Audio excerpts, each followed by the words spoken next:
Are you needing just a moment, a break from the chaos of all the shifts and the changes and the transformations that have been rolling in, especially over the last several months, almost like a freight train or a wrecking ball?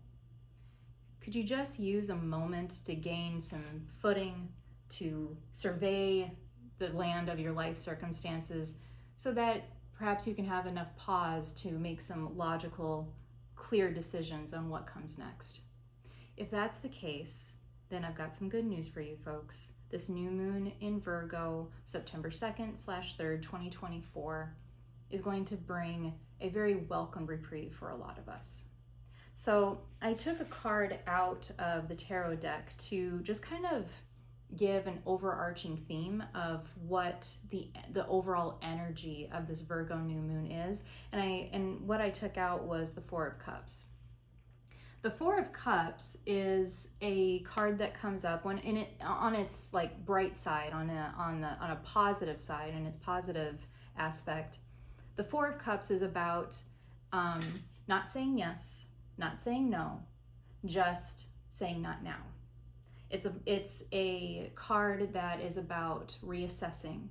It's a card that is about distilling, and it's a card that's about taking the necessary time in order to gain perspective. And that's very much what this new moon is about.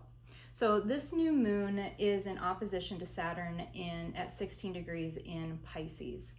And so Saturn is about structure, it's about limitations, it's about time-bound consciousness, and it's about karma.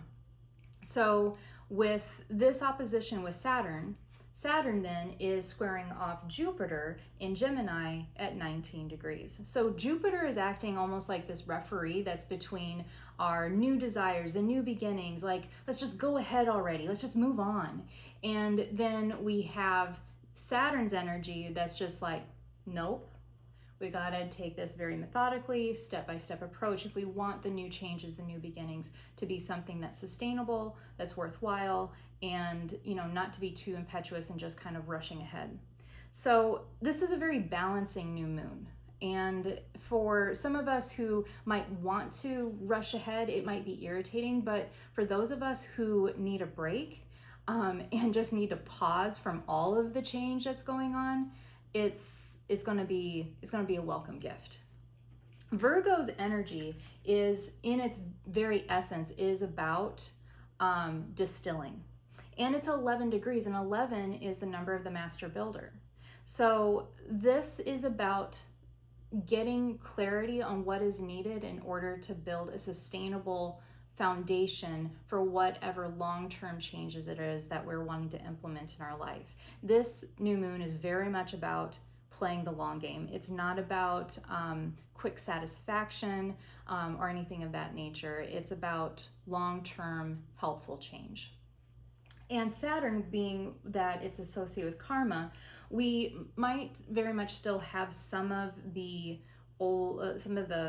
energies that are still very, very much present from the super full moon that we had in Aquarius a couple of weeks ago.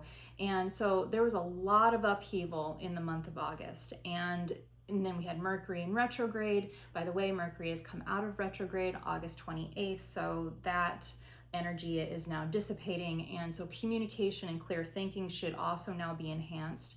And Mercury is associated with Virgo. So this new moon is very much about getting new perspective. And then we have Jupiter that's in Gemini, and Gemini is also about the intellect, about processes, and about communication. And Gemini is also associated with Mercury, and now Mercury is direct. So there's a lot of like fresh new perspective. And even though some of us may be wrapping up the details of some of the chaos and upheaval from August, what this new moon is going to do is going to allow us to have enough time to be able to survey the land, to take a look at all the pieces at play, and make more of a strategic approach as to, with things being as they are, what is the most loving, logical, and healthy thing that I can do next. This is very much the breath of fresh air that a lot of us have been asking for. Now, some other things that I want to bring up before I do that, though, there was a thought that I didn't finish. Mercury's or Virgo is about distilling. And so it's associated in our physical body with our intestines. It takes apart all of our food, right? And distills it into the necessary components to do what it is that these, vitamins and minerals and carbs and proteins need to do. And that's what it is. That's what we're doing with this new moon as well, is we're distilling down from the chaos, because some of us have been experiencing transformation and change like we're trying to drink from a fire hydrant, and it's been really overwhelming, and it's been like a little bit much. So now we're taking all of that energy, and we're being given the gift through Virgo to be able to take it apart and to break it down into a way where it will be more digestible, where it's like, okay, if you need to make a life change, if you need to make a career change, what are some of the steps that you can take? How can you break that down to where you can make those changes in a very more organized way, versus like an all or nothing approach, which sometimes can be messy, overwhelming, and chaotic. Or if you're needing to have a reprieve from a relationship change. The last super full moon, as I mentioned in the last video, it brought a lot of status changes to people's relationships, both intimate relationships, friendships, professional relationships. All of relationships really saw a overhaul in the last month or so. So there are people who have gone through divorces and breakups, or who are renegotiating terms for their relationship. There's folks who may have recently gone into therapy to really figure out how to make these relationships work, or where in your circles is the relationship still in your inner circle? Is it on the outer circle? Where does this relationship belong? So this new moon will give us some clarity and some perspective on how to navigate through those changes. So moving into some of the other things I wanted to mention, because these other things are a really big deal, and they're happening around the same time. So on the 1st of September, Uranus goes retrograde, and it stays in retrograde until January of 2025. And Uranus hasn't been in Taurus since July of 2023, if I'm remembering right. And it has been initiating a lot of changes, both in the financial sector. It's been initiating changes politically. Taurus, it rules over anything that is about our physical world, home, health, wealth, our physical sustenance. And Taurus likes consistency. Uranus is not all that comfortable being in Taurus, and Taurus isn't all that comfortable with Uranus hanging out in its house either. So where Uranus going into retrograde is going to soften the edges a bit. And this is another way in which we're given a little bit of a reprieve of because it's going to be like the changing energy is now being pulled back a bit, and we're going to be given a moment to not sit back on our laurels and just kind of like, not do anything, but we're going to be, the energy is going to slow down enough to where we can actually catch up. And so this again is another way in which we're being supportive to make very long-term transformations versus like just quick fixes. The other thing that I wanted to mention is that Pluto also goes retrograde on September 2nd, the same day as this new moon, and it's going to go back into Capricorn for the last time in 230 years. The next time Pluto comes back around to Capricorn will be 230 years. So it'll be the last time in our lifetimes that Pluto will be in Capricorn. And so Pluto has been kind of going back and forth between Capricorn and Aquarius as it's gone retrograde and then gone direct and then gone back retrograde, back into Capricorn, and then it's gone forward again and back into Aquarius. It's been kind of playing hopscotch for a minute between Capricorn and Aquarius. And Aquarius is the sign that's associated with revolution and transformation. It is ruled by Uranus. And Pluto is the planet of death and rebirth. And then we have Capricorn, which it has been coming out of. And when Pluto went into Capricorn, that is associated also with like the upheaval that we saw in 2008 and 2009. We had like the housing crisis and such. So whatever it is that it goes into, those are the themes in which we're going to see some like really big changes in. And so now it's been going into Aquarius, and we've been seeing transformations in technology. Aquarius rules over technology. And now it's going to go back into Capricorn for the last time. And what I see on a collective thing is that going into 2025, I think we're going to be seeing some really big shifts and changes in finances, both economic, collective, but I think that and I'm already seeing it. People are talking more about work-life balance. They're talking a lot more about working and in alignment with their purpose. Not living to work, but working to live. There are companies that are starting to take a look at the relationship between the company and their employees. AI is already changing the scope of the workplace and how people are making their money. And that's going to continue as Pluto goes from Capricorn into Aquarius, because Capricorn's about structure, and those structures are changing. And a lot of the change can create a lot of fear. That's one thing I really wanted to say when we were talking about both Pluto and Uranus and how it's literally rocking our world. It's very normal and common. It's a very human response to respond to big changes like this with trepidation and fear. But if we don't have big changes, if we don't have big resets like this every once in a while, then what ends up happening is we end up with inertia. We end up with stagnation, and then things don't just die off. Entropy takes place, and it will then not just die off; it rots. It's literally the difference between something dying off and being able to be composted and creating new life, creating something that is, worthwhile and productive, and something dying off and just being allowed to just rot without anything beautiful coming from it. So, entropy is part of our world. And so one thing that we can do is keep that in the back of our mind, that that the big changes, they're not an indication that any of us are doing anything wrong. It's not an indication that we're being punished in any way. It's not an indication that we're even in danger necessarily or unsafe. It is a very just natural process. And things like this new moon in Virgo will allow us to have a grounded enough perspective to be able to make some logical decisions on how we respond to those changes. So hopefully we can leverage them to our best advantage. The other thing too, that is like leveraging to your advantage.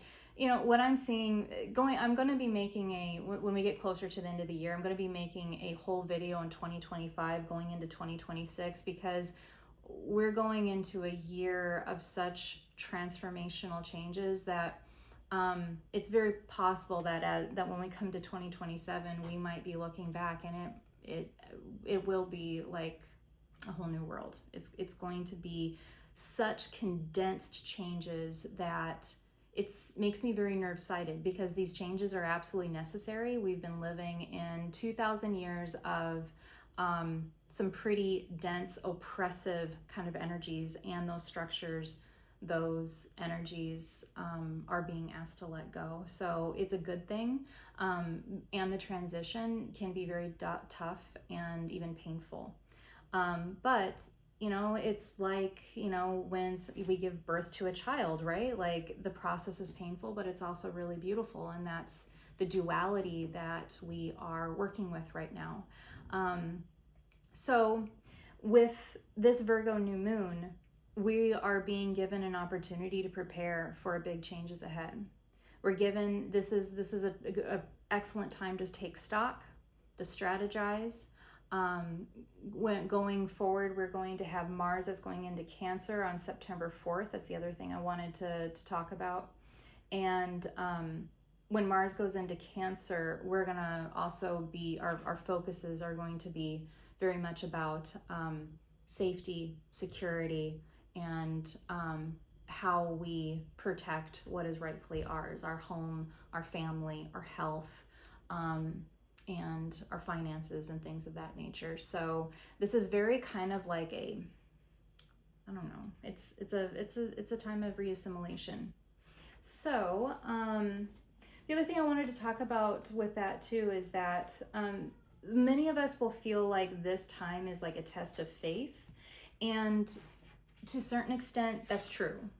It is a test of faith. It's a test of faith, and it's a test of will. Like essentially the moon, Saturn, and Jupiter are all kind of coming together and asking us, are you willing to face fear in order to move ahead? What kind of karma are you willing to let go of? And when I say karma, it's cause and effect. So habits, beliefs, and outdated coping mechanisms, even relationships that don't really align with who you want to be.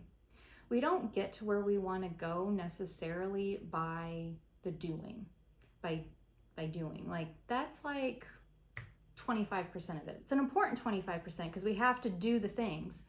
But really where we get to where we want to go is by becoming who we're meant to be. And so the doingness is a byproduct. If it's a byproduct of becoming what it is that you want to become, then all the doingness then becomes an expression of that, and then we end up creating the kind of life that we truly want and deserve. If the doingness is out of compulsion or is not in alignment with who we want to be, that's when we create a conflict of interest between our actions and our will and our desires. And that's when we end up, kind of running in circles and getting stuck. It's one of the reasons why my work is very much focused on inner child healing, connecting with our joy, and which then is a byproduct of our purpose. So it's all connected, and when we focus on those things, we get to where we want to go. So without further ado, let's take a look at what the cards have to say. I'm going to put the Four of Cups back in the deck here. It'd be interesting to see if, it'd be really kind of interesting, wouldn't it, to see if that came up again. Let's see if there's any additional information that we can get on what it is that we need to know or do to leverage this new moon in Virgo to our best and highest good. Oh, okay, hello. All right, that too. Okay, you as well. Okay. All right. Well, it's very talkative this time. There's a lot going on. And there's a lot of major arcana cards. When major arcana cards, by the way, are like the big themes. They're the big milestones. They're things like the Justice card. They're the things like the Sun card. Minor arcana are things like, the Seven of Wands, the Four of Cups that we just talked about. Like that's what the minor arcana is. And when you have a lot of major arcana that comes up, those cards indicate that there's big energies at play, big milestones. The minor arcana are more about the details. So here we have the Justice card coming up reversed. To me, this is very much associated with some of that karma we were talking about. It's also very interesting because what's coming to my mind as well is because the Justice card's associated with the zodiac sign of Libra. And the South Node is in Libra right now. And we've been struggling with this whole, we got the North Node in Aries, we got the South Node in Libra. North Node is about your purpose, your soul's mission, where you want to go. And then the South Node is about where we have been, our karma, and our lessons, and also our gifts, like the things that we have learned along the way, and the talents and skill sets that we have already mastered. And so when the Justice card comes up, and because the South Node is about karma, what comes to my mind around this is that we're going to be definitely looking at the cause, our past, and how those themes are affecting our present, and even if we don't do anything about them, how they will affect our future. And so there's two cards that came up together, and when they come up together, I look at it as like one card, and it's the Seven of Wands, and which is about the need to defend oneself, hold one's ground, and then we have the Death card in reverse. So and when it's in reverse, it means that there is a resistance to let something go. When we have those two cards together, it means that there will most likely be a process for a lot of us where we're going to feel the need to defend oneself, when really we would probably better off just letting go. Like, choose your battles, right? And if there is a battle that you are enmeshed with, either with an individual or an organization or whatever it might be, that might be a sign that it's time to just let it die off. Because it's a worthwhile question. It's like, what are you fighting for? Are you fighting to save it, or are you just fighting to be heard? If you just need to have yourself heard, then say what you need to say and then walk away. And then we have the next cards here, and these next two cards are then telling us what is needed in order to create the goodness that is being represented by the summary card, which I'll get to in a second.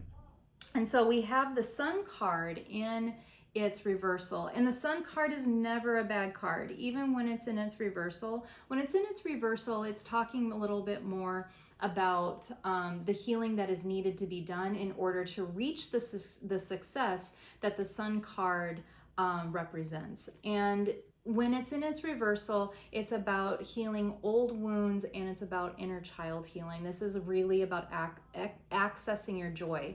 There's a lot of cards in the deck that are about healing, and they all have like a different kind of healing. And in this particular case, the Sun card is about, when it's in its reversal, it's about accessing success, what it is that you're wanting, and that the pathway is through joy. It's about reclaiming one's joy, finding one's joy, and redefining what that joy is and what has been robbing us of that joy. The Hermit card is in its reverse, and when it's in its reversal, the Hermit card is in its shadow aspect, which is about isolation. It's very possible that a lot of us watching this, we have been hiding in some way. And what's coming to me around this intuitively is this isn't just, a part of it for some of us might be actually like hermiting in our home and not socializing. But what I'm seeing here is that it's actually more about masking. It's about hiding the proverbial closet, whatever that closet might be for you, whether or not it's, not sharing like your thoughts, your opinions, your perspective. Perhaps there is like something that's very unique or diverse about you that you haven't really shared with anybody. These are aspects of ourselves that are aching to come out, but they are still stuck in the hermit's cave, that we haven't let them come out to the brightness of a brand new day.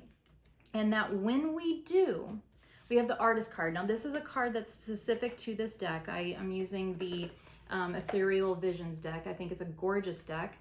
And by the way, I'm not affiliated or anything. I just like the deck. And this is a card that's specific to this deck. It's not a traditional tarot deck card, but this card is about creating your own future. This is a card that's about taking your visions, what it is that you dream of. It's about taking your dreams and make them into a reality. And really at the end of the day, this new moon is asking you, what is it? What is your joy? What would allow you to feel more fulfilled than you feel today? And what is it, and whatever it is that's standing in your way that's disconnecting you from that, either we need to change relationship to that thing or person, or we need to get rid of it completely. So this is an empowering new moon. It's a grounding new moon, and because Uranus in retrograde also brings big changes for the financial sector as well.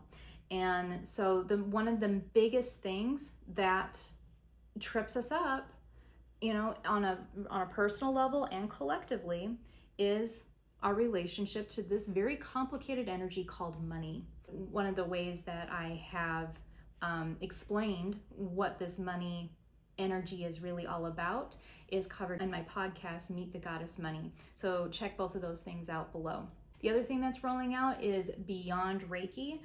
This is a hybrid program where all of the information is recorded, so you're able to review the information. The information goes over not just what Reiki is and how to channel it, but also it goes into why it works. This is the part in most traditional Reiki programs that is not covered. They don't talk about quantum physics and the metaphysical pieces.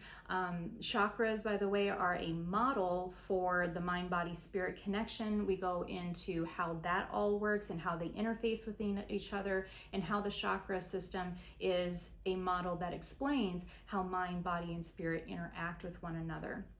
We also go over therapeutic communication and some things that are definitely needing to be incorporated with that training if a person is wanting to use this for any kind of professional purposes. But regardless, if you are interested in Reiki training for personal or professional healing, this is a transformational program that not only prepares a person to be able to feel confident in declaring that indeed they are a Reiki master, but also is a program that, for me, the information that's covered, it changed my worldview for the better, and it felt more empowering once I understood this information that's covered in that program. It's a hybrid program, so the information's online, and then the attunements as well as in-person practice is maximized over 3 8-hour days here in Tempe, Arizona.